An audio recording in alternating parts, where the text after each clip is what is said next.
This man also off to another 2-0 start to the season, something that his team is starting to do pretty frequently here lately. He's also a principal at a school. He is a father and just one hell of a model American, if I may say so myself. Can we please make some noise for the one, the only, Matt Dick? Woo! Thanks for having me. What's up, man? Hey, we're so happy to have you, man. It's Labor Day, typically a day here in America. No school, of course, for you. You work in a school system, so break it down. How'd this Monday look for you from start to finish so far? Great practice, start at 8 a.m. It's nice to not have to go to work and get to go do something fun with the kids. Got to bring a little more energy to practice. So what'd that look like today? How did you make it different from a standard Monday practice? Just a little bit quicker, a little faster, giving the kids times to get to those family parties and spend time with their relatives. But we just had energy, a lot of hoot and holler and a lot of fun. It's a great group of guys, great group of coaches, and we got in and out and got a lot of work done. And for you, what type of hobbies do you like to enjoy? Are you building some model airplanes, playing some pickleball, going to some movies? How does Matt Dick spend his free time when he's not out on the football field? I'm a elementary principal. I've got 5 kids, and I'm a head football coach. So that's where my hobbies basically end. That's fair enough, man. You don't have a lot of time for anything else, but you've had the time to start 2-0. You've been making a nice little run here as of late on beginning the seasons and some pretty convincing wins. I got you 76-20 over your first couple of opponents. So give me some highlights on both sides of the football. Who's showing out? What's working so far so well for the Tigers? I think offensively, I think our O-line has played solid. Aiden Schmidt has done a great job at quarterback, running and throwing the ball. And we have a ton of playmakers. I mean, we probably have 5 or 6 guys at receiver that touch the ball in different ways. Starting with the Hay twins and Jacob Chambers, but even guys like Jamison Glue, Trey Longwell, Dominic Capretta, all those guys have done some really nice things with the ball. Even Cone Adams, the nice little gadget H-back. So offensively, it's really been a whole host of guys doing a lot of different things. But I would say it probably starts with the O-line up front and the quarterback that's pulling the trigger. Defensively, I just love how we fly around. We got a bunch of little guys. We're probably 5'9", 150 pounds. But they're really, really fast and they're really, really tough. The D-line, Zach Salee, has been an anchor of our D-line for about 3 years now. Very, very special player, defensive end. All of our linebackers, again, it's like 5 or 6 of them. Sam Evans, Camden Coleman, Cameron Coleman, Trevor Shifley. Who am I missing? Darn it. But all those guys at linebacker can blitz, can cover, can run, just special athletes. And again, all those receivers on offense play defense in the secondary, the Hay twins, the Chambers, Aiden Schmidt, Cameron Smith, Trey Longwell. So lots of guys doing a lot of things, but I think the speed on defense is what makes us special. You named pretty much everybody on the roster, and I recognize most of the names. So I think, given that, us here in the media, we all thought you were going to have a pretty special season coming out here early on. So given what we knew about the Tigers and the talent, you got your quarterback some reps about midway through the season on into the playoff run. So Travis has a question for you about where you might fit in this year in the MOAC. Yeah, Coach. 2019, you guys won 8-2, had a good season.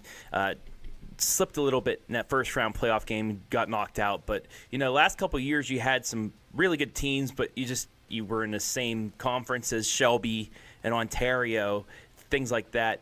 Do you believe this is one of your best teams you've had since that 2019 squad that went 8-2? And do you believe that this could be the year with the pickle juice that you guys get to the top of the MOAC and compete for a championship? I think the tough thing about the MOAC is every team in our conference has a little bit different dynamic that you may or may not match up with well. And I can tell you that Shelby is a very, very elite team. They're very similar to us where they bring back, probably 9 out of 11 starters on both sides of the ball. And obviously they had a ton of success. And our goal is to get to that level and compete with them. I think Ontario, losing Bobkin Miller, I still think they're another team we're chasing. But Bobkin Miller's a pretty special player. Shelby still has DeVito and Bowman and the whole crew. So that's a tough challenge. I think the answer is we're just trying to go 1-0 every week and keep working to get better. And obviously week 4, we start the MOAC, and that's a big week for us. Talking about 6 playoff appearances in your first 9 seasons too, Coach.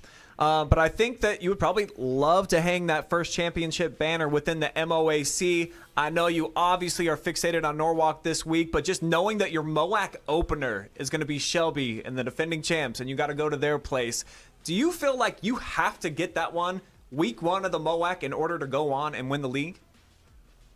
You know, you never know with them, OC. I've beat Shelby at Shelby before, and then lost week 10 to Pleasant, and would have won the conference. So anything is possible in MOAC. I wouldn't say that any one week is more important than the other, but obviously Shelby, conference champs, it goes through them first. So yes, it's a big game, but you could lose that game and win the rest, and someone could knock off Shelby. So like I said, I think it's a tough competitive league, and I think anything's possible, but definitely Shelby is at the top right now.